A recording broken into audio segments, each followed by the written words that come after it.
Assalamualaikum warahmatullahi wabarakatuh.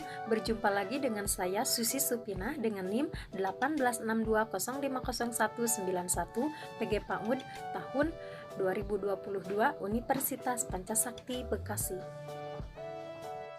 Video kali ini dibuat sebagai tugas ujian tengah semester dengan mata kuliah Metode Perkembangan Bahasa dengan dosen pengampu Ibu Ajeng Rien Darning Tias S.Hum MPD. Pemaparan yang akan saya sampaikan dengan tema menstimulus bahasa anak dengan metode meningkatkan kosakata anak usia dini pada umur 4-5 tahun. Pengertian kosakata. Suatu bahasa tidak dapat terlepas dari kehadiran kosakata. Kosakata merujuk pada kekayaan kata suatu bahasa tertentu.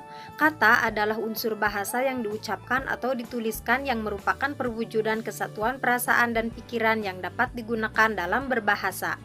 Menurut KBBI, Depdiknas 2001.2.513, kekayaan kosakata seseorang secara umum dianggap merupakan gambaran intelijensi seseorang. Berkaitan dengan hal ini, banyak definisi kosakata yang dikemukakan para ahli. Pendapat ahli yang satu dengan lainnya mungkin berbeda, tetapi bermuara pada maksud yang sama. Kamus Besar Bahasa Indonesia atau KBBI 2002.2.597 menyatakan bahwa kosakata adalah pembendaharaan kata. Adi Winarta dalam Seno 2003.220 mendefinisikan kosakata yaitu 1. Semua kata yang dipakai dalam suatu bahasa. 2. Kata-kata yang dipakai oleh seseorang atau kata-kata yang digunakan sekumpulan orang dari lingkungan tertentu. 3. Kata-kata yang dipakai dalam satu bidang ilmu pengetahuan. Dan yang keempat, daftar seluruh kaidah frase dari suatu bahasa yang disusun secara alfabetis dari batasan dan keterangan.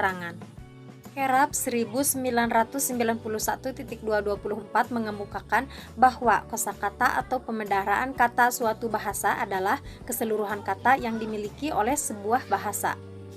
Pendapat kerap tersebut memberikan penegasan bahwa sesungguhnya kosakata itu merupakan keseluruhan kata yang dimiliki suatu bahasa. Menurut Nurgiantoro 2001.2.146, kosakata adalah pembendaharaan kata atau apa saja yang dimiliki oleh suatu bahasa.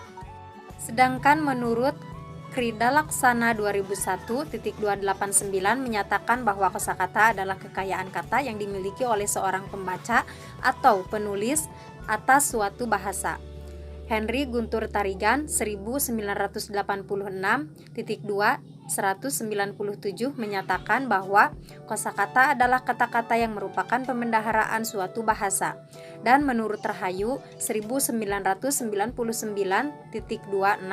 kosakata ialah keseluruhan kata atau pembendaharaan kata atau istilah yang mengacu pada konsep-konsep tertentu yang dimiliki oleh seseorang atau suatu bahasa dalam suatu lingkungan.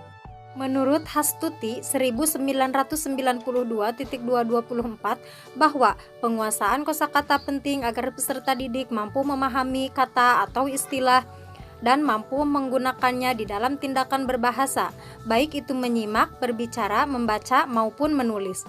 Penguasaan kosakata mempunyai peranan yang penting dalam kehidupan, khususnya di dalam komunikasi. Dengan penguasaan kosakata yang memadai, seseorang akan mampu berbahasa dengan baik dan lancar, baik kemampuan produktif maupun reseptif seperti membaca.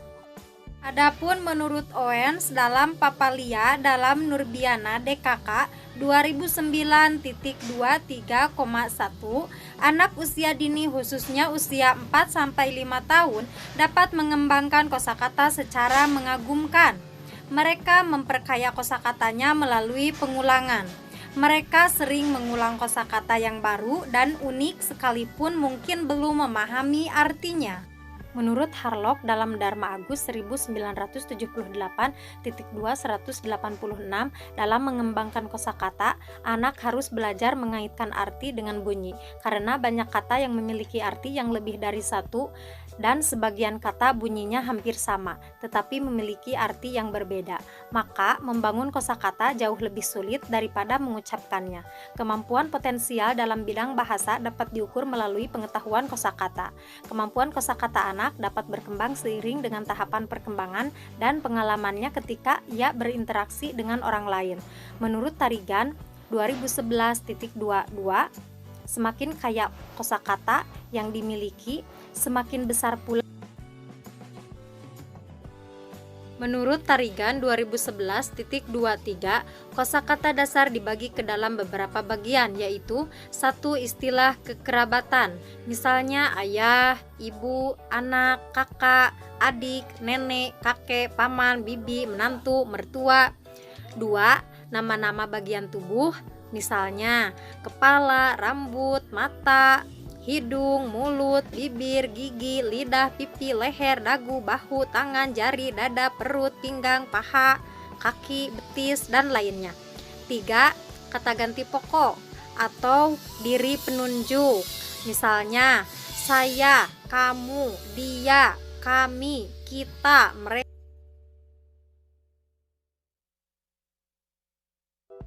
Bilangan pokok, misalnya 1, 2, 3, dan seterusnya. 5.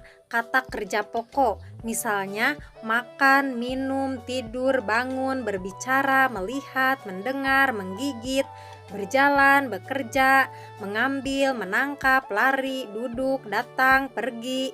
6.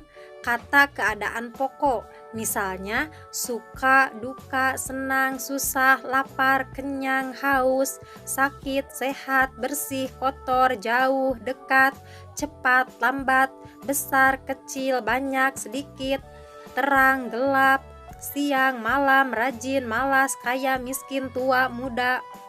7. Benda-benda universal, misalnya tanah, air, api, udara.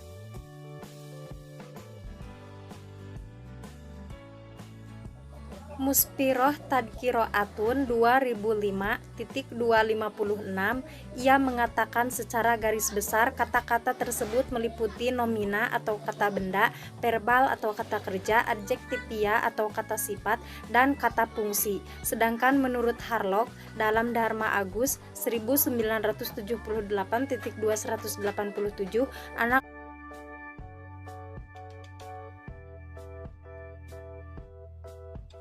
Majki mengatakan dalam Iskandar Wasid dan Sunendar 2008.285/86 lebih jauh menjelaskan tahap perkembangan bahasa pada anak umur 4-5 tahun. Pemahaman anak makin mantap walaupun masih bingung dalam hal-hal yang menyangkut waktu. Konsep waktu belum bisa dipahaminya dengan jelas. Kosakata aktif bisa mencapai 2000-an, sedangkan yang pasif sudah mungkin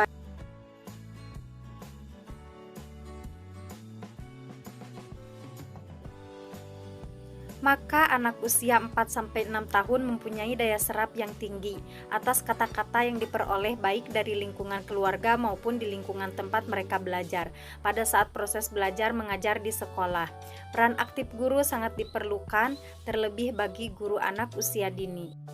Maka saya menyimpulkan bahwa kosakata anak usia 4-5 tahun adalah pembendaharaan kata yang dimiliki anak sebanyak 1.800 sampai 2.200 kata yang dapat dikelompokkan menjadi bahasa represif dan produktif, sehingga anak dapat menguasai bahasa melalui kegiatan menyimak, berbicara, membaca, dan